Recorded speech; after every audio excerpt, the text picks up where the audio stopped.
오늘은 창세기 1장부터 11장 또 그 뒤에 여러 가지 내용들을 나누는 창세기 강의 시간인데 벌써 14번째 시간이 되었습니다.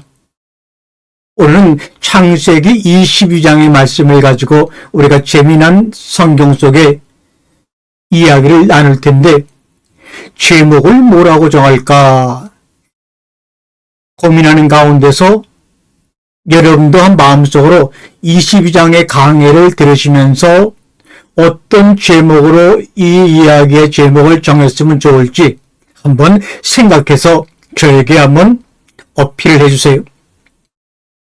제가 생각하기에 성서에서 가장 중요한 이야기를 꼽으란다면 그 중에 하나가 바로 오늘 창세기 22장의 이야기입니다. 그래서 우리가 창세기 22장을 이해를 하게 되면 신약 성서에 등장하는 우리 예수님의 순환사건, 고난사건도 이해할 수가 있어요. 그래서 오늘은 특별히 창세기 22장 1절로 13절을 좀 자세하게 읽어보겠습니다. 자세히 읽어보겠다는 것은 보통 경전들이 우리가 번역한 상태로는요, 그 내용의 10분의 1도 보여주지 못합니다. 성경도 마찬가지입니다. 한글로 번역을 했건 영어로 번역을 했건 일단 성경도 번역한 것을 읽다 보면 원래 저자가 우리에게 전하고자 하는 이야기의 10분의 1도 우리가 이해하거나 깨닫기가 참으로 어렵습니다. 그래서 오늘 우리가 자세히 읽어보면 그 안에 이 사람의 그 작품이 얼마나 위대한지, 그리고 그것이 유대교 역사와 그리스도 역사에 있어서 왜 핵심적인 이야기가 되는지를 여러분이 아마 누구나 발견할 수가 있으실 거예요. 우리가 지난 시간에는 창세기 18장을 가지고 하지 않았습니까? 새 천사들이 왔고 이제 이삭을 낳을 것이다. 사라가 너무나 터무니없으니까 그냥 웃은 거예요. 그래서 웃는 것 때문에 이름이 되어버리고 말았죠. 이삭이란 말이 웃긴 아이 이란 뜻입니다. 그러나 하나님께서는 그 약속을 하시고 바로 10개월 뒤에 이삭을 주시지 않았습니다. 적어도 10년, 20년의 허송 세월을 보냈을 거예요.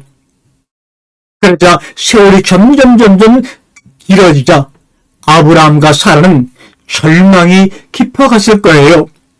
그러다가 이제 이삭을 낳았으니 아브라함과 사라의 마음이 얼마나 기뻤겠어요.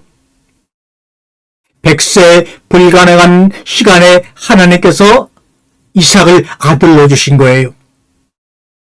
하나님께서 아브라함에게 창세기 12장에 내가 내 아들을 통해서 하늘의 별처럼 바다의 모래처럼 자손으로 축복해 주신다고 약속했기 때문에 그 하나님이 직접 하신 약속의 연결고리가 바로 뭐예요? 이삭입니다.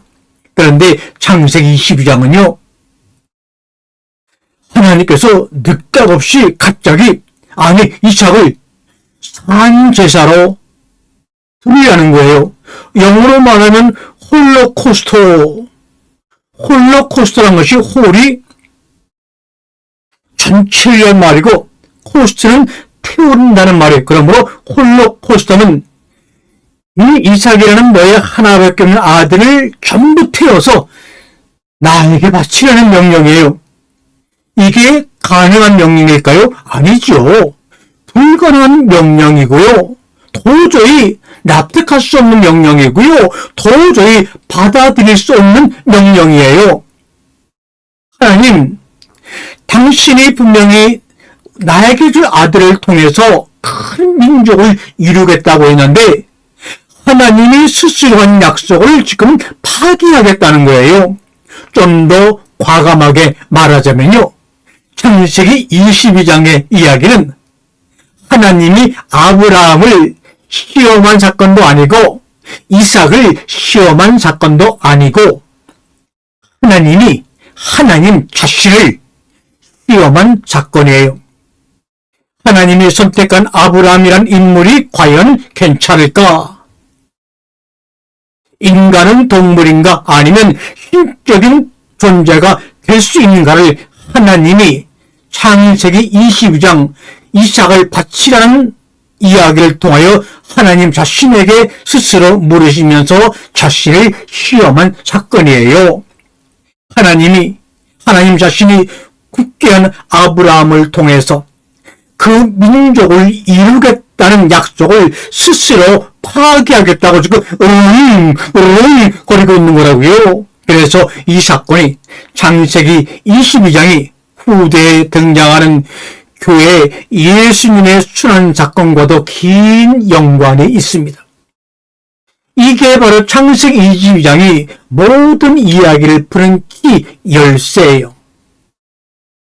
이 테스트가 아주 중요하기 때문에 여러분 실존주의의 철학자라고 하시는 키르 케고르가 이 창세기 22장 본문을 갖고 실존주의 철학, 그러니까 니체, 사르트르가 등장하기 전에 훨씬 전에 실존주의 철학의 아버지자 현대 철학의 시조라고 할 수 있는 키르 케고르가요, 공포와 전율이라는 책을 썼어요. 이 책 하나 갖고, 이 챕터 하나 갖고 실존주의 철학의 아브라함이 이 명령, 말도 안 되는 명령을 받았을 때 갈등을 표현한 겁니다. 키르 케고르가. 그래서 아브라함이 자신이 누구인가, 자신이 하나님 앞에 서 있는 한 사람으로서 단독자로 어떻게 반응해야 할까를 철학적으로 자세히 풀었습니다. 키르 케고르는 키르 작품은 자세히 그 22장의 내용을 풀었지만 사실 읽어보면 별로 설명도 안 하고 있는 창세기 22장의 내용이 저에게는 더 훨씬 신비하고 숭고하고 감동적입니다. 또 이거에 대해서 창세기 22장에 대해서 쓴 사람이 또 있어요. 여러분도 이미 알고 있는 심리학자 플로이드입니다. 플로이드가 모세와 유일신의 기원이라는 책을 썼거든요. 거기서 아브라함이 왜 아들을 죽이려고 했을까? 왜 하나님이 하나밖에 없는 아들을 십자가에 못 박으라고 했을까? 이게 프로이드한테도, 이 유대인인 프로이드한테도 상당히 이 골칫거리였을 거예요. 왜냐하면 서양의 모든 문명의 근간은 그리스도에게 핵심 사항이기 때문에 그래요. 그러나 프로이드의 적은, 프로이드는 언제나 모든 것을 콤플렉스 해석을 하잖아요. 그래서 그 책에서 창세기 22장이 중요하게 다루어졌지만 심리학적으로 아브라함의 콤플렉스 안에서 이 책을 그냥 해석했던 거고요. 이 창세기 22장이라는 이 테스트가 기본 테스트라고 할 수 있죠. 그러면 기본 테스트라는 게 뭐냐? 다른 얘기들이 파생할 수 있는 기본이 되는, 뿌리가 되는 이야기라 그런 말이죠. 이 창세기 22장의 기본 테스트를 가지고 철학자와 심리학자가 철학적으로 설명을 시도했고, 심리학자가 인간의 콤플렉스로 해석을 시도했다는 말입니다.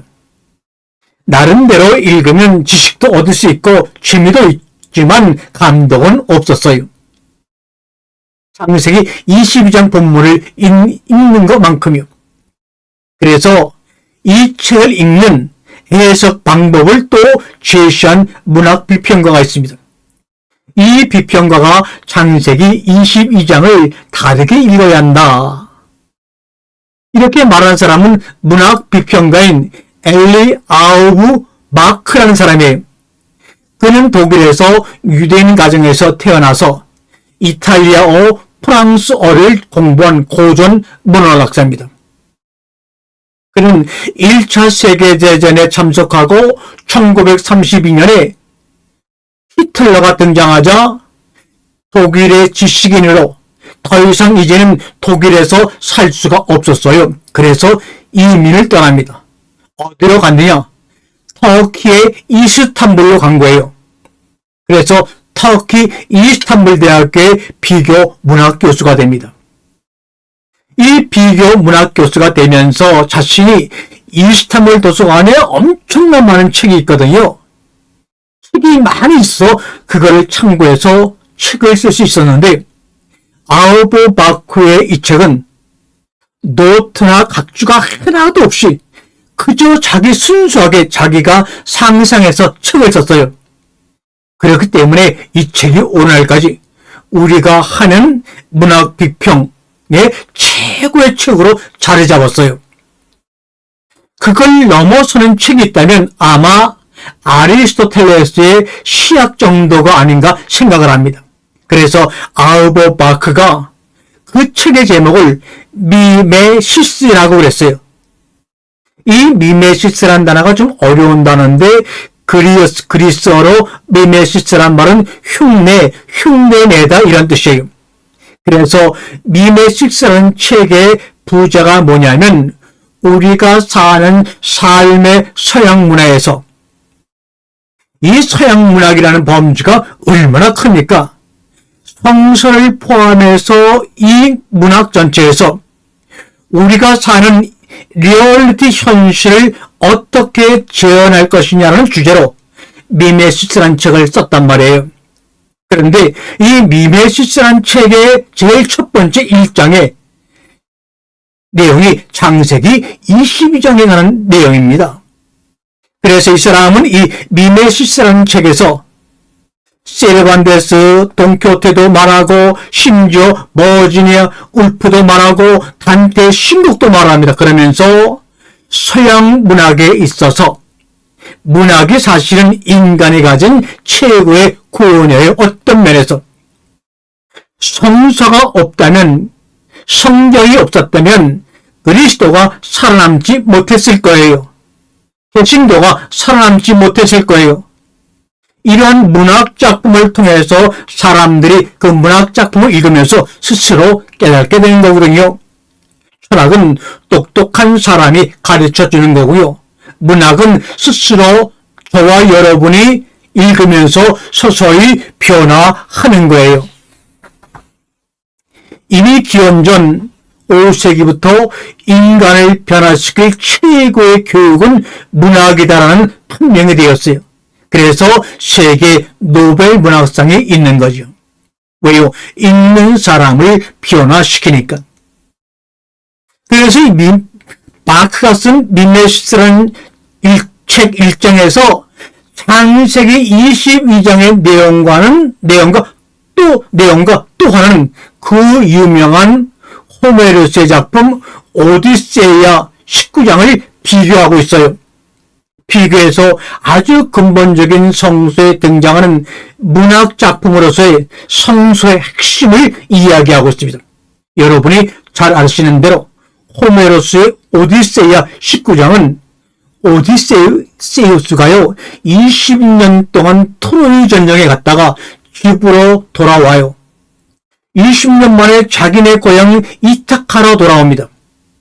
돌아오면서 가장 궁금한 게 뭐냐면 자신을 사랑하는 아내 페네로페가 다른 남자에게 시집까지 않았는지, 자신의 아들 텔레마코스가 잘 건강하게 지내고 있는지 너무나 궁금했던 거예요. 그래서 변장을 하고 고향으로 들어갑니다. 이 이타카 고향으로 들어가는데 도시 입구에 딱 도착하니까 어떤 개가 이 오디세이에게 막 짖으면서 막 달려들어요. 아니, 변장을 했기 때문에, 또한 20년 동안 고생을 너무 했기 때문에 얼굴이 막 상하고 옷은 난무하고 아무도 모르는데 자기를 알아본 유일한 존재가 있어요. 그것이 바로 아르고스라는 개입니다. 주인이 돌아왔다는 사실을 확인하고 늙은 아르고스가 비로소 그 자리에 죽습니다. 그리고 고향으로 자기 집으로 막 들어가려고 합니다. 그런데 그 이타카라는 도시에 헤넬로페라고 하는 아주 큰 부자요 왕이 살았습니다. 그래서 이 왕은 낯선 자들을 전부 그 도시로 들어올 때마다 대접을 합니다. 그래서 로페가 뉴클레아라는 유모한테 저기 들어오는 저 거린도 거지도 대접을 좀 해라 그랬습니다. 대접을 해라. 대접을 하면 내게 뭐라고 하죠? 뭘 하죠? 아브라함의 지난해도 세 사람에게 우리 장막에 와서 발을 닦고 목을 좀 죽이십시오 그랬잖아요. 발을 닦아주는 거예요. 그래서 유모가 들어온 거린의 발을 닦아주려는데 아니 유모 느클레오가 이상한 흉터를 발견했어요. 이 사람은 20년 전에 트로이 전쟁에 나간 나의 주인 오디세우스밖에 없다. 이런 흉터는 말이죠. 왜냐하면 그 느클레오의 주인인 자신의 할아버지와 주인이 자신의 할아버지와 곰 사냥을 나갔을 때 곰의 물의 흔적이 다리에 크게 있었는데 그 거지의 발등에서 그 흉터를 발견한 거예요. 유모는 압니다. 유모가 이 사람은 낯선 자가 아니라 나의 주인 오디세우스구나 라고 말이죠. 그런 내용이 쭉 나와요. 이제부터 서양문학 셰익스피어, 단테, 괴테 이 모든 문학 작품의 특징이 바로 미메시스에 등장합니다. 그때 갑자기 시대를 한 50년 전으로 돌아가요. 50년 전으로 돌아가서 오디세우스가 어렸을 때 자기 할아버지와 사냥을 갔을 때 무슨 장비를 가지고 왔으며 어떤 말을 타고 왔는데 곰이 어떻게 나타나서 하는 그런 구절들이 거의 200회 이상 자세하게 미메시스에 소개가 돼요. 이 서양 문학은요 너무 화려하고 어떤 의심도 배경도 설명하지 않고는 배기지 못할 정도로 아주 하나하나 자세하게 다 설명을 하고 기록을 합니다. 그러다 보니까 보는 사람이 즐거워요. 그래서 보는 사람으로 하여금 모든 것을 그 자리에서 즐길 수 있도록 아주 스펙타클하게 50년 전, 30년 전 이야기로 들어가서 모든 걸 다 설명해버리는 것이 서양 문학의 작품이에요. 이것을 아리스토텔레스는 그리스 비극을 말하면서 임기응변의 신이라고 말합니다. 이렇게 이야기를 했을 때 한 자리에서 한 사건을 다뤄야 되는데 말하는 내용이 10년 전의 사건을 설명해야지만 되기 때문에 갑자기 장면을 바꿀 수가 없거든요. 그래서 갑자기 하늘에서 누가 나와요. 임기응변의 신인 네우스 에키 마카라는 것이 등장합니다. 이 사람이 왜 이런 말을 하냐? 20년 전에 이런 일이 있었기 때문에 이런 말을 하는 겁니다. 라고 관객들에게 또 자세하게 설명해 주는 겁니다. 그게 바로 데우스 에키 엑스 마키나라고 그래요. 그래서 서양 문학의 특징은 모든 걸 다 설명해 줘요. 이성적이고 그리고 한 점의 의심도 없도록 만들어주는 것이 서양 문학의 장르입니다. 그런데 히브리 문학은요, 거기와는 정반대예요. 여러분 보세요. 창세기 22장을 10번 읽고 20번 읽고 100번 읽고 많이 읽으면 읽을수록 더 몰라요. 한 번, 두 번 이렇게 안 읽은 사람은 먼저 아는 것 같아요. 그래서 아는 척하지만 창세기 22장을 읽으면 읽을수록 모른다는 고백이 더 많아요. 왜? 말을 안 해주기 때문에. 설명을 안 해주기 때문에. 왜 이런 일이 벌어지는지 전혀 이야기를 안 해주기 때문에. 하나님이 왜 아브라함을 시험했는지 서양 사람 이 키르 케고르가 이 한 장의 내용을 갖고 책을 쓸 정도니까요. 심지어는 프로이드가 아브라함의 심리로 책 한 권을 썼으니까요. 그러나 창세기 22장은 키르 케고르가 뭐라고 썼건 프로이드가 뭐라고 썼건 미메시스라는 책에서 뭐라고 말하건 아무 말도 안 해요. 침묵하게 만들기 때문에 성서 이야기는 읽는 사람들을 무대 위로 올라오게 만들어서 같이 해석하게 만든다는 거예요. 그래서 성서 해석학이라는 학문이 생긴 겁니다. 그러나 서양 문학에서는 해석학이 있을 수가 없어요. 왜? 이미 그 내용 안에 모든 것을 다 설명해 주기 때문입니다. 히브리 문학에서 이 문장이 무슨 의미일까를 해석하기 시작했어요. 성서는 그러니까 내가 이 안에 사건의 주인공이 돼서 내가 사라가 되고 내가 아브라함이 되고 이삭이 되어야지만 읽혀질 수가 있고 해석하고 깨달을 수가 있는 거예요.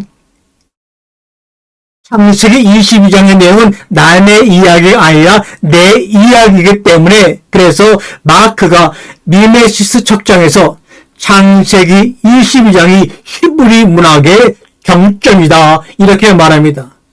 창세기 22장은 영웅적이고 서사적인 이야기다 그렇게 얘기합니다.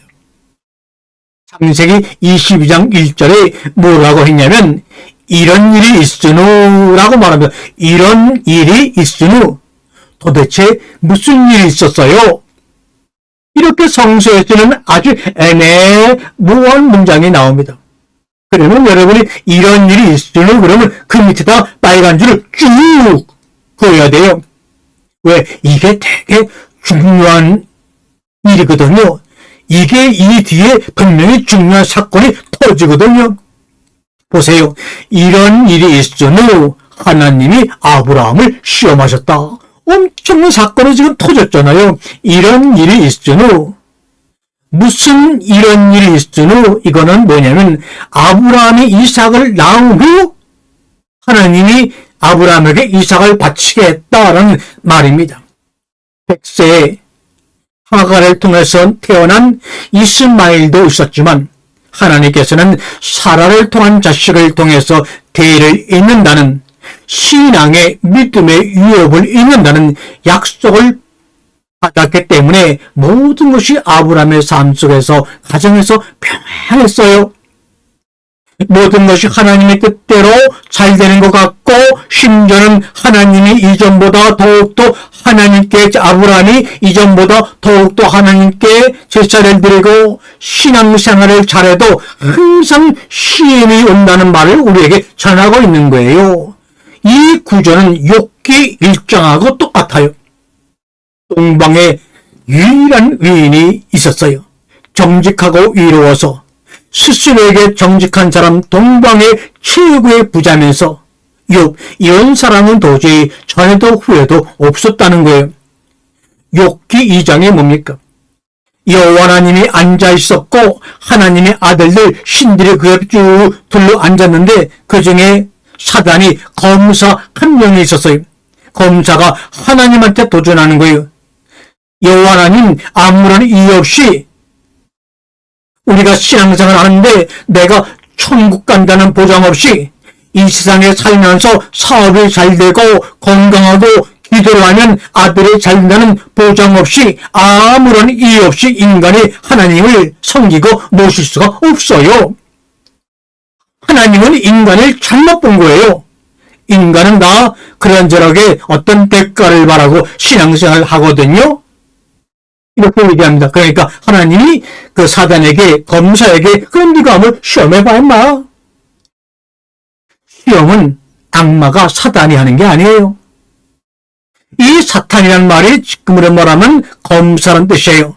사단아 내가 허락할 테니 시험해봐라. 그러자 하루아침에 욥의 재산이 다 날아가고 10명의 자녀가 다 죽음을 당하고 그럼에도 불구하고 욥은 하나님에 대한 신앙을 잃지 않았습니다. 그때 다시 사탄이 하나님 앞에 나타나서 이번에는 한번 피부에 암이 걸리게 하십시오. 자기 몸을 치면 분명히 욥이 하나님을 저주할 겁니다. 자 보세요. 신앙이 무엇인가를 지금 묻고 있는 거예요. 그래 피부암에 걸리게 할 거야. 그래갖고 동방의 최고의 부자와 의인이 자신의 몸을 귀화장으로 자신의 몸을 긁는 신사가 되었어요. 그래도 욥은 하나님을 향하여 욕하지 않았어요. 그래서 하늘에서 회의가 열린 거예요. 하나님 옆에 있던 신들이 하나님, 당신이 아브라함을 선택해서 유대교와 그리스도교와 이슬람교, 오늘날 75억 인구의 거의 반 이상의 인구의 정신적인 시조를 아브라함으로 삼으셨는데, 한번 아브라함을 한번 시험해 봅시다. 과거에 요백이 시험을 한 것처럼 우리 사람들은 시험을 당하기 전까지는, 사람들은 시험하기 전에는 몰라요. 삶의 어려움을 통과하기 전엔 그 사람의 진가가 나타나질 않아요. 시험은 보통 사람들에게 실패로 끝나지만 시험은 믿음의 사람에게는 통과로 끝나요. 시험은 통과하는 겁니다. 통과하지 못하기 때문에, 대부분 실패하기 때문에 신앙의 조상이 되지 못하고 영웅이 되지 못하는 거예요. 99.9%가 이 시험에서 다 도망하고 절망하고 하나님을 욕하고 죽습니다. 아니 100세에 낳은 자식을 죽이라니, 그런 비이성적인, 도무지 알 수 없는, 신비라고 하지만 이해가 안 가는데, 그런 하나님 믿지 말자라고 큰소리치며 엎어버리며 나갔을 거예요. 대부분이 그래요. 그 모습을 프로이드나 키르케고르가 그들의 저서에 쓴 거예요. 이게 뭐냐면, 하늘에서 해를 열어가지고 아브라함을 시험해 봅시다 라고 결정하고, 난디라는 뜻이에요. 이런 일이 있은 후에, 이게 바로 그때 하엘로임 니사 아브라함, 이게 무슨 말입니까? 아브라함을 시험했다 그랬어요. 시험했다. 이 니사가 테스트란 뜻이에요. 테스트, 시험을 했다. 시험은 그 대상이 누구에게 시험하느냐, 시험의 대상이 참으로 중요해요. 하나님께서는요, 일반적인 사람, 보통 사람은 시험 안 해요. 특별한 사람만 어려움을 주면서 시험을 합니다. 여러분에게 삶의 인생에 시험이 있다면, 남편이 속썩이고 부인이 속썩이고 자식이 속썩이면 여러분을 통과시키려고 하고 있는 거예요. 그게 바로 하엘로임 니사, 하나님이 시험하신다. 니사가 시험이란 말을 테스트하는 거예요. 보통 사람은 그런 시험 안 당해요. 그래서 아브라함 하시니 내가 여기 있습니다. 힘내니 내가 여기 있습니다. 그런데 이 여기 있습니다라는 단어가 창세기 22장에만 3번이나 반복해 나와요. 그만큼 여기 있습니다라는 말이 중요한 거죠. 1절과 7절과 11절에 이렇게 3번 나와요. 힘내니 내가 여기 있습니다. 창세기 한 장에 한 단어가 똑같은 게 3번 등장한단 말이에요. 힘내니, 저 단어가 무슨 뜻이냐면, 제가 여기 있습니다. Here I am. 말씀하세요. 힘내니, 저 말은 당신이 무슨 말을 하든지 내가 듣고 순종하겠습니다. 이 말입니다. 힘내니. 저 단어는 무슨 뜻이냐면, 나는 당신의 심령과 연결이 되고 나와 당신은 하나입니다. 그러니 무슨 말이든지 개의치 마시고 하십시오. 내가 들을 겁니다. 그리고 그렇게 하겠습니다. 라는 뜻이 힘내니, 이런 말입니다. 이것은 영적으로 깨어있단 말이에요. 하나님은 항상 부릅니다. 여러분을 낯선 사람, 내 주변의 낯선 사람을 통해서, 불쌍한 동물을 통해서, 지하철에 허름한 배고픈 아이들을 통해서 여러분을 부르는 거예요. 근데 보통 우리가 신앙생활을 해가면서 꼭 하나님을 성전에서만 찾으려고 해요. 화려한 성전에서만 찾으려고 해요. 기도원에서만 찾으려고 해요. 신전에서만 찾으려고 해요.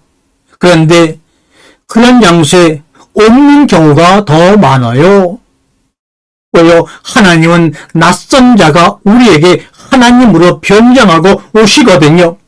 낯선 자가 힘내니 내가 들을 준비가 돼 있으니까 당신 말하십시오 라고 한 거예요. 그러니까 이 22장 1절에 이 일이 있은 후에 낫사 시험하려고 라는 히브리 단어가 특별한 단어라고 말씀을 드리는 거예요. 시험한다는 뜻인데 낫사라는 말이 이 단어를 그리스어로는 페라이조라고 말합니다. 페라이조. 이 페라이조란 그리스 단어도 시험이라는 말인데 이 시험은 뭐냐? 고대 아테네에서 이 그리스의 페라이조도 시험이라는 말인데 이 페라이조라는 말은 어느 때 쓰느냐? 고대 아테네에서 최고의 간직을 지원하는 사람들을 시험한다는 뜻이에요. 옛날 조선시대 때 과거를 보고 아주 재능이 뛰어난 사람을 뽑는, 그래서 장원급제를 뽑는 것이 바로 그리스어로 페라이조예요. 혹은 올림픽 게임에 나갈 최종 선발할 선수를 선발을 해서 시험한다는 말이 페일라조라는 바로 그 단어예요. 그러니까 여러분에게 시험이 있다면 그거예요. 그래서 그건 반드시 통과해야 해요. 좌절하지 말고 그래서 시험을 받았다는 겁니다. 인류의 위대한 역사를 이룬 사람 다 시험 받았어요. 다윗도 밧세바 사건을 통과 못하지만 그걸 극복한 사람들이에요. 그래서 1절에 그렇게 말한 거예요. 이런 일이 있은 후에 아브라함아 예, 저는 정말 당신 말을 언제나 들을 준비가 되어 있습니다. 이게 바로 힘내니 그랬더니 하나님이 말씀하시기를 지난번에 너 자신을 위해서라는 말이 창세기 11장 1절에 너 자신을 위해서 고향을 떠나라 했죠. 너 자신을 위해서. 그런데 그 너 자신을 위해서라는 말이 창세기 22장 2절에 드디어 다시 한번 등장합니다. 너 자신을 위해서 너의 하나밖에 없는 아들, 내가 사랑하는 아들 이삭을이라고 말합니다. 이삭이라는 말이 3번 나오는데 그 이삭이라는 말이 나올 때마다 철저하게 말씀드린데 액티라는 이 단어가 3개나 붙어 나와요. 성경에서 가장 많이 사용하는 단어가 액티라는 단어인데 10,000번이 넘게 사용했어요. 지금 갑자기 액티라는 단어에서 사색을 설명할 수 없어요. 그러나 중요하다는 것만 알고 있겠어요. 너 자신을 위해서 아들, 하나밖에 없는 아들, 내가 사랑하는 아들, 그 아들 앞에 이삭 앞에 에트란 말이 3개씩 붙어서 꼭 말합니다. 너의 하나밖에 없는 아들, 내가 사랑하는 아들 이삭을 데리고 너 자신을 위해서 모리아 땅으로 가서 거기에서 홀로코스트 번제로 내가 너한테 말해줄 산 중에 산 하나 위해서 번제로 드려라 그래요.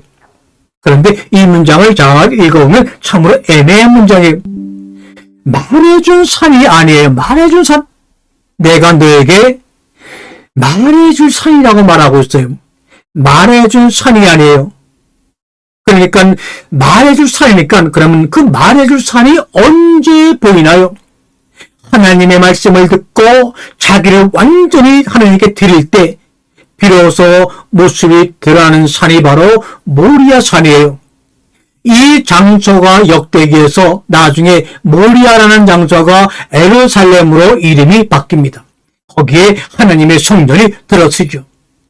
이렇게 후대에 예루살렘이라고 말하기 전에 예루살렘이 등장하기 전에 아브라함 시대부터 800년 후에 예루살렘이라는 지명이 나오는데 지금 이 아브라함에게 말할 때 그는 예루살렘이라는 도시도 없고 명칭도 없었어요. 뭐라 그러냐? 살렘이라는 신을 믿는 도시라고 그렇게 그 땅을 불렀던 거예요.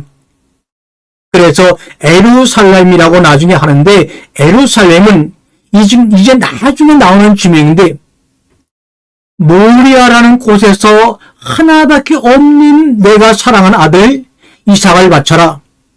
홀로코스트로 번제하면, 그런데 이 홀로코스트라는 말은 양을 잡는다는 말은 유목민들한테는 너무나 익숙한 단어예요.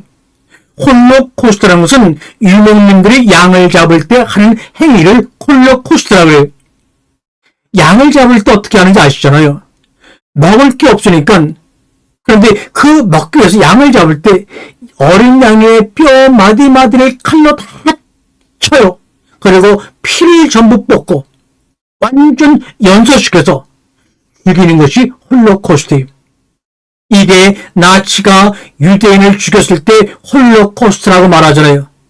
홀로코스트가 한국말로 번역하면 번제입니다. 그러니까 아브라함도 유목민이었기 때문에 이 홀로코스트의 범죄의 폭력성을 누구보다 잘 알고 있었어요. 그런데 그런 아들을 칼로 쳐서 불살라 죽이라니.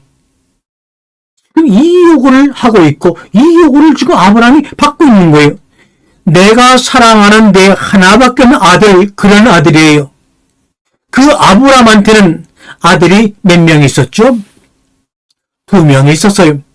하갈을 통한 이스마엘이 있었고 또 하나는 사라를 통해서 이삭이 있었던 거예요.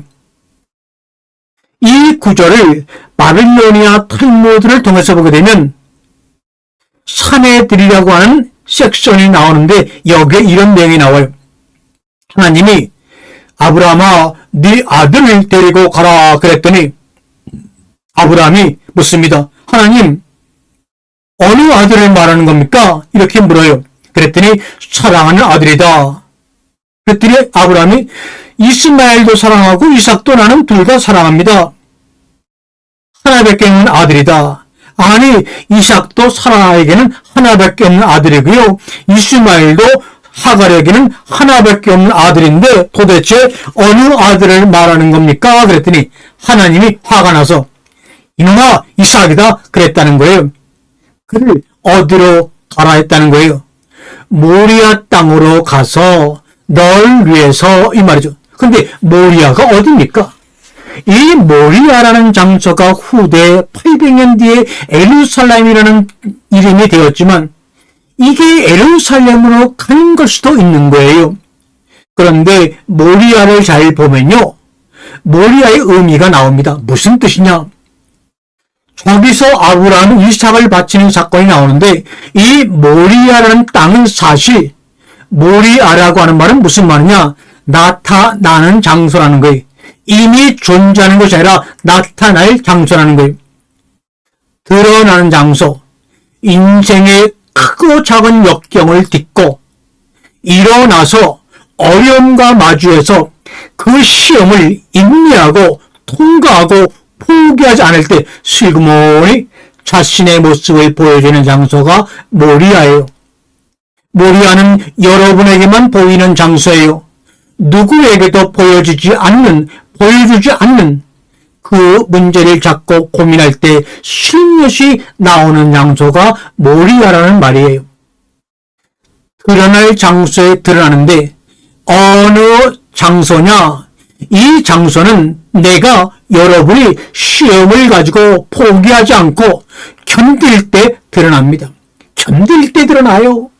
이 모리아가 모든 사람이 볼 수 있는 장소다. 그러면 성경에 모리아라고 쓰지 않았을 거예요.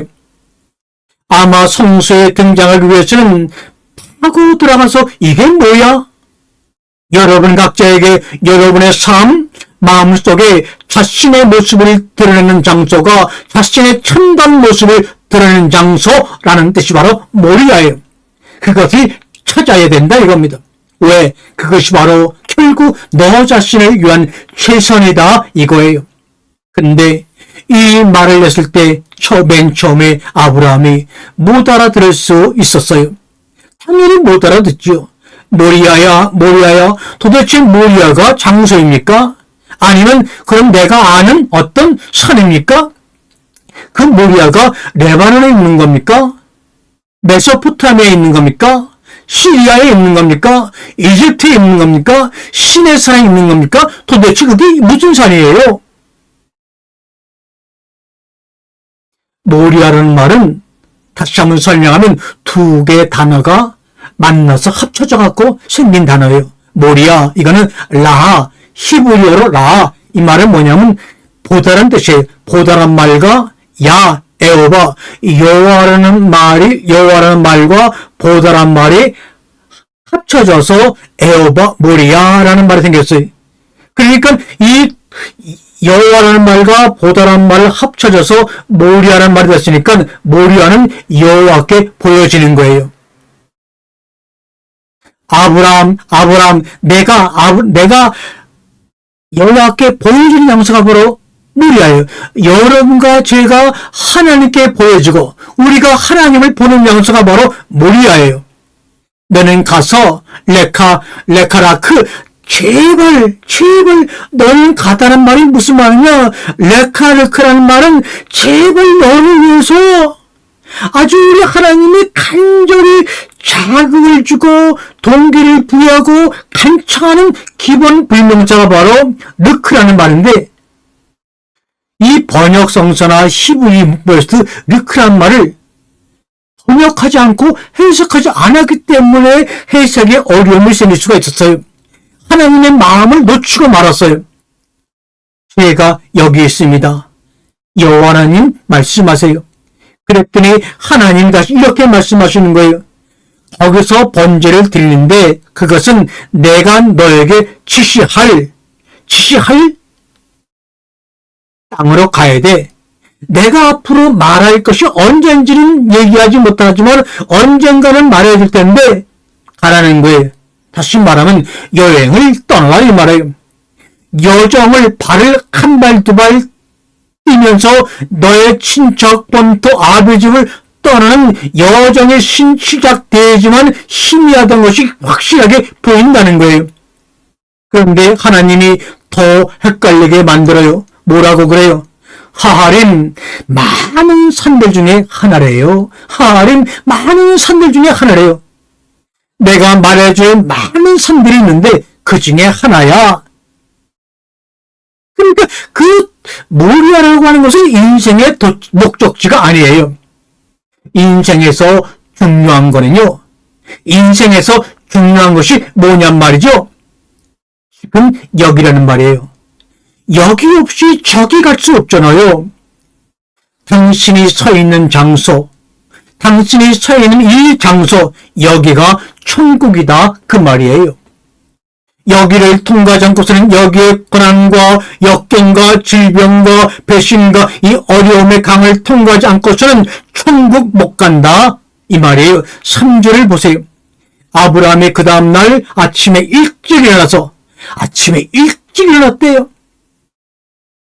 여러분, 창세기 22장 2절과 3절 사이에 엄청난 얘기가 감춰져 있는데 말하지 않고 있어요.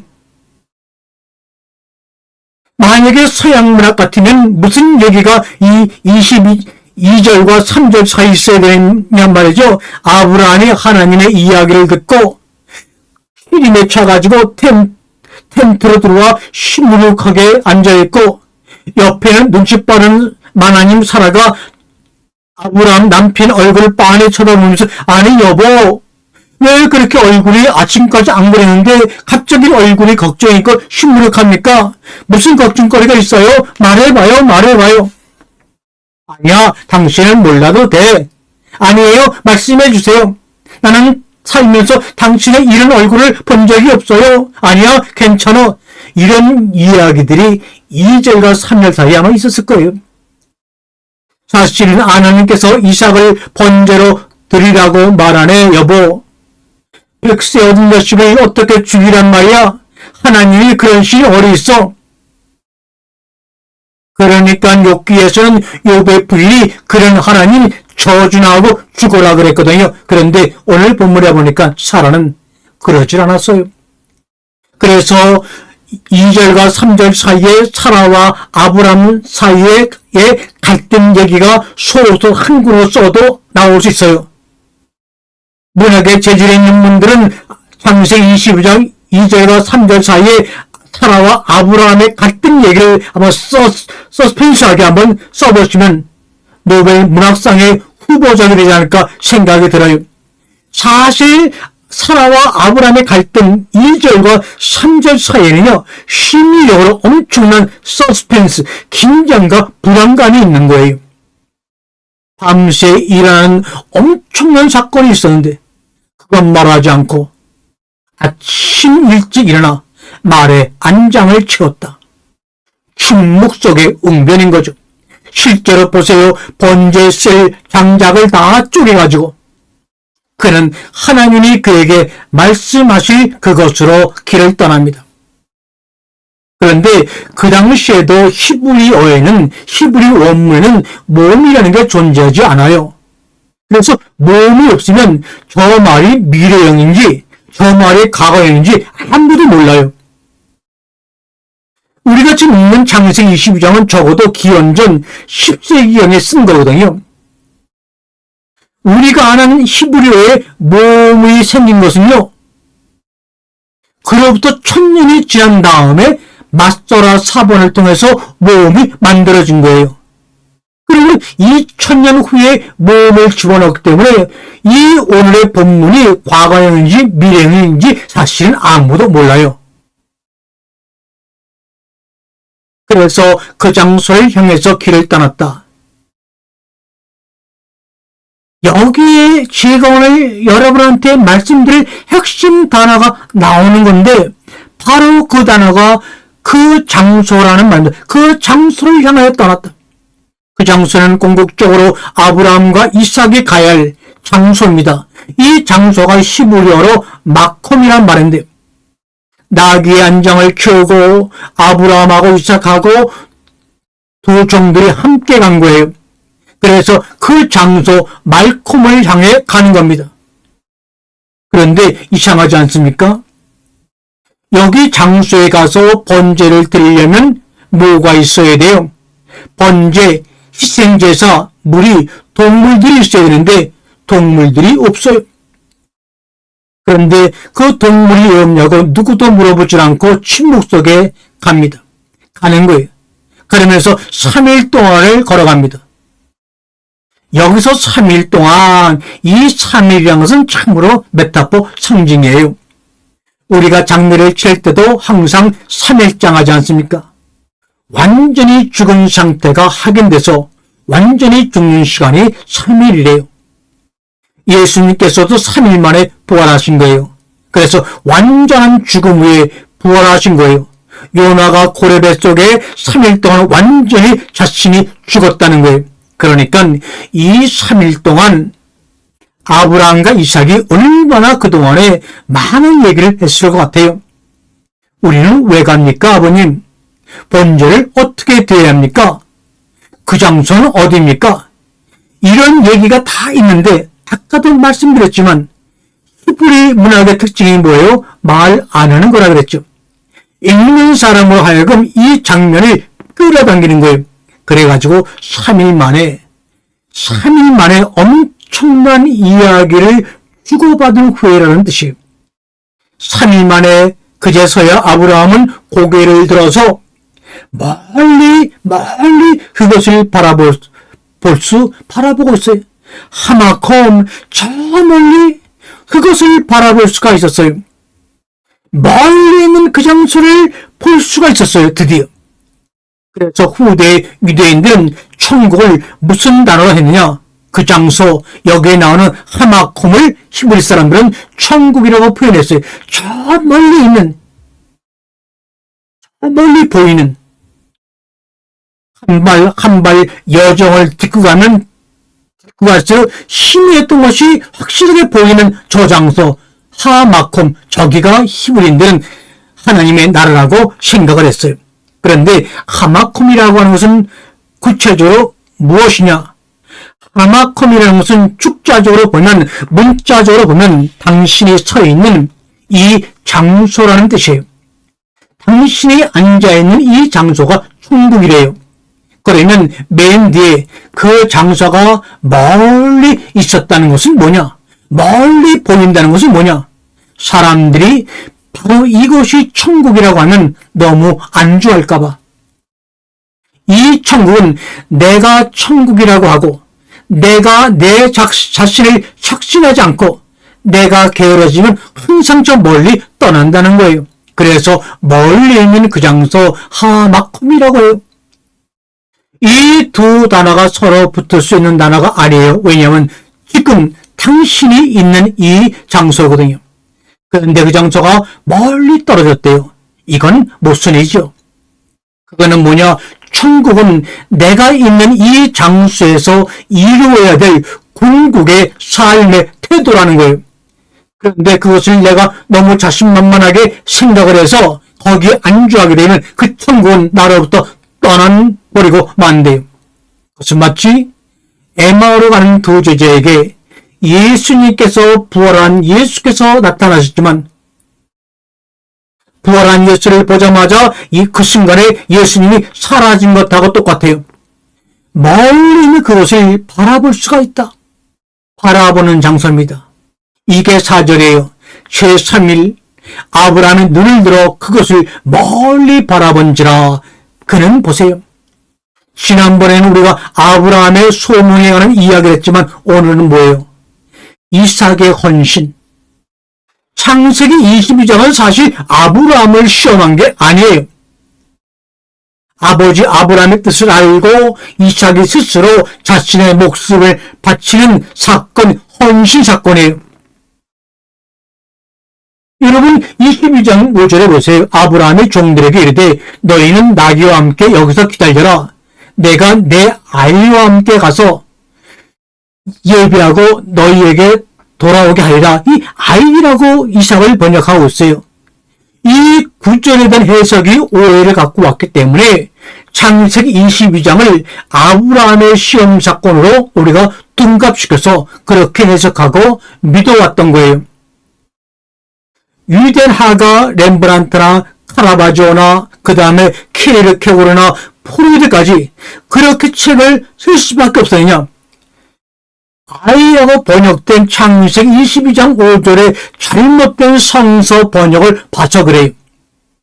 이 텍스트를 기원전 3세기에 그리스어로 번역한 72인역으로 번역을 하면서 그리스 번역에 저 나라는 히브리 단어를 파이리디오, 어린 아이라고 번역을 해버리고 말았어요.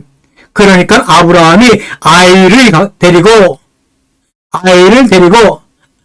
아브라함을 하나님이 시험을 한 거야. 이렇게 해석을 해버린 거죠. 그뿐만 아니라 분명히 5세기 로마 제국을 위해서 교양의 명령을 받아가지고 히브리어에서 직접 라틴어로 성서를 번역한 제롬 히에르스무스도 저 나아라는 히브리어를 뭐라고 번역했냐? 라틴어 푸에르로 번역했어요. 푸에르가 바로 어린 아이거든요. 그러니까 여태까지 저건 아브라함의 시험이고 아브라함의 믿음이 좋았기 때문에 어린 아들까지 죽이려 했다고 잘못 해석을 해버린 거예요. 이건 번역이 잘못된 거예요. 이건 뭐냐? 이 아브라함이 모리아 양에서 떠날 때 아브라함의 나이는 전문가들의 그런 의견으로 137세가량이라고 얘기하고 있어요. 그리고 아브라함이 175세 사망하지 않습니까? 그러니까는 아브라함이 130 정도고 100살이 나왔으니까 바로 요 당시 나이가 최소한도 성경에 명시되지 않았지만 이삭의 나이가 25세에서 37세 사이였다고 아주 건장한 청년이었다는 것이 지금 확인이 되고 있어요. 사라가 이삭을 낳을 때가 90살이에요. 그리고 22장 다음에 23절에 127세로 사라가 죽어요. 이것을 보더라도 이삭의 나이는 이때쯤 37살이라고 보는 것이 신학자들의 공통된 의견이에요. 이삭이 뭐냐? 최소한 25세에서 37세로 펄펄 힘이 나는 장정이었어요. 청년이었어요. 이 사건은 오히려 산에 올라갈 때 이삭이 137세나 된 그 노령의 아브라함을 얻고 간 사건이라고 보는 것이 맞지요.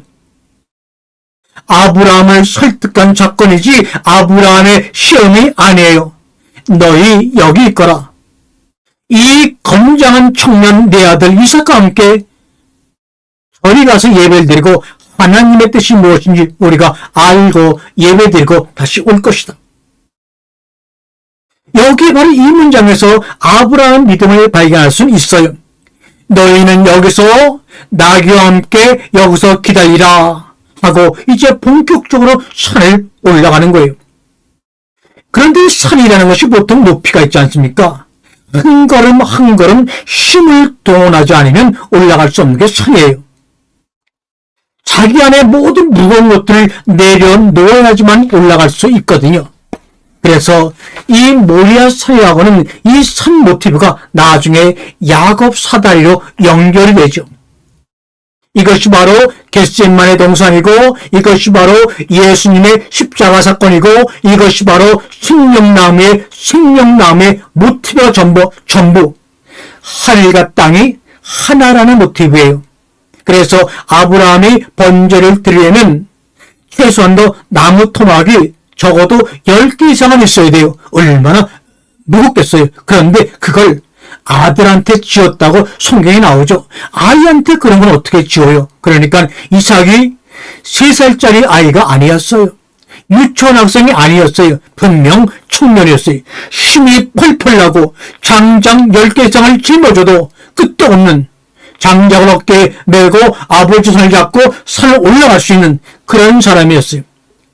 장작을 어깨에 메우고 자신은 불과 칼을 챙긴 다음에 이 아브라함과 이삭이 동행하더니 와엘레크 시넴 야우다우, 이 와엘레크 시넴 야우다는 뭐냐? 야우다는 하나가 되어서 일심으로 시넴 두 사람이 와엘레크 걸었다. 다시 말하면 아브라함과 이삭의 마음이 하나가 되어서 하나로 걸어 올라가고 있다 이 말이에요. 강제로 걸어간 게 아니에요. 성서 전체 문장에서 똑같은 문장을 한 장 걸로 다 쓴 적이 없어요. 그런데 6절에 동행하더니 하나가 되어 걸었더니 와일레크 시넴 야우다라는 말이 8절에 또 나오는 거예요. 와일레크 시넴 야우다, 여기도 똑같이 두 사람이 한 마음으로 한 사람이 되어 걸었다 나옵니다. 8절과 6절이 똑같아요. 이건 뭐냐?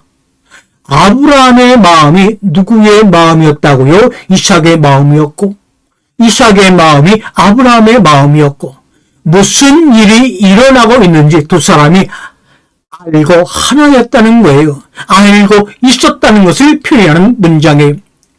22장 7절은 이게 지금 아주 수사학적인 질문이에요. 레토릭 퀘스천이에요. 이것은 예수님께서 잡히시기 전에 겟세마네 동산에서 기도하실 때 하나님 이 잔을 내게서 치워 주십시오. 그러나 나의 뜻대로 마옵시고 당신의 뜻대로 하십시오. 나는 수사학적인 그 문장이에요. 이미 3일 동안 아브라함과 이삭이 걸어오면서 이삭은 아브라함이 자신을 죽일 거라는 것을 알고 있었어요. 이거 모르겠어요. 그래서 아브라함에게 레토리케이션, 안심을 시켜주는 질문이 있었어요. 아버지, 번제로 드릴 동물이 어디 있습니까? 이것은 오히려 자기가 자신을 죽일 거라는 아버지의 마음을 알고 오히려 아버지를 안심시켜주는 그런 질문일 수 있어요. 이삭이 그의 아버지 아브라함에게 말하죠. 아버지 하고 부르자. 얘야, 왜 그러느냐? 여기에 또 흰내미가 나와요. 말해보아라. 내가 무슨 말하는지 내가 들을 준비가 되어 있다. 흰내미. 불과 장작은 여기 있으나 번제로 바칠 어린 양은 어디에 있습니까? 이삭의 진정 것을 진짜 몰라서 한 질문일 수도 있고, 제가 꼭 번제 드릴 양이 제가 되어야 됩니까? 라는 질문이 될 수 있어요. 아니, 그 산에 지금 올라가는데 거기에 양이 어디에 있어요? 염소 새끼도 하나 없는데. 이건 분명히 날 잡겠다고 온 거고, 맨 처음부터 내가 꼭 번제물이 되어야 됩니까? 라는 사실을 알고도 이삭 스스로가 장작단에 올라가서 죽는 사건이에요. 아까 이삭이 장작더미를 쥐고 3일 동안 갔다 그랬죠. 이 이미지 그림을 상상해 보세요. 예수님께서 어릴 때 아버지 요셉을 따라서 목수였다고 합니다. 목수. 그러니까 어떤 의미에서 우리 예수님께서는 일생 동안 자기가 달릴 십자가를 만드는 목수였어요. 마찬가지로 자기를 불태울 장작더미를 쥐고 가는 이삭의 모습은 예수 그리스도의 십자가 사건하고 너무너무나 유사해요. 이 이야기는 아까 하나님께서 아브라함에게 너의 하나밖에 없는 아들, 내가 사랑하는 아들 이삭을 내가 알려줄 산에 번제로 바치라고 했을 때, 이 구절이 언제 등장하는지 아세요? 신약 성경에도 똑같이 등장합니다. 예수님께서 세례 요한에게 세례를 받을 때 하늘에서 성령이 비둘기같이 내려오면서 하늘에서 소리가 나죠. 이는 내가 사랑하는 나의 하나밖에 없는 아들이다 라는 것이 예수의 세례 장면에 등장하는 소리예요.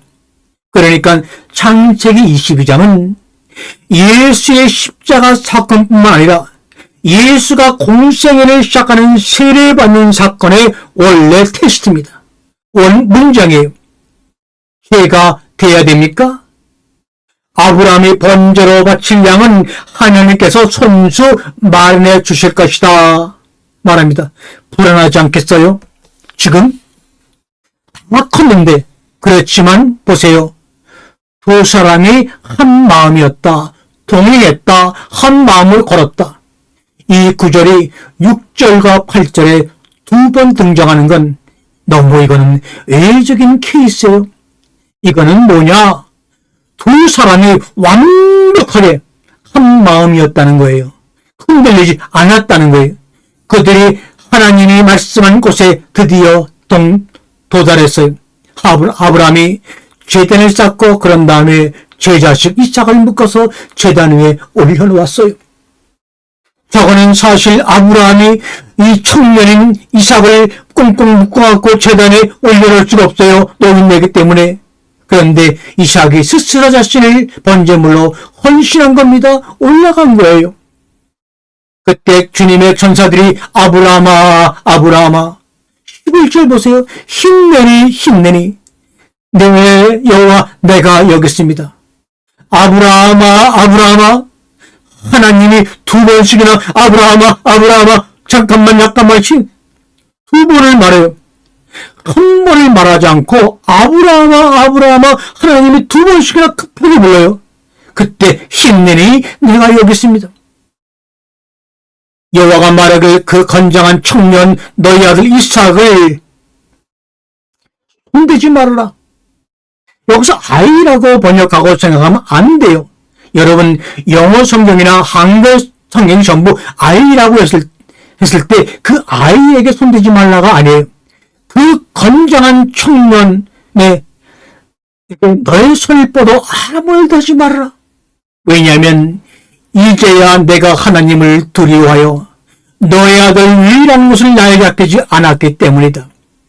지금 아브라함을 하나님이 시험한 것이면서도 누구를 테스트한 거예요? 지금 아브라함의 신앙은 그의 아들 이삭을 통하지 않고는 이삭의 헌신과 희생이 없이는 가능하지 않거든요.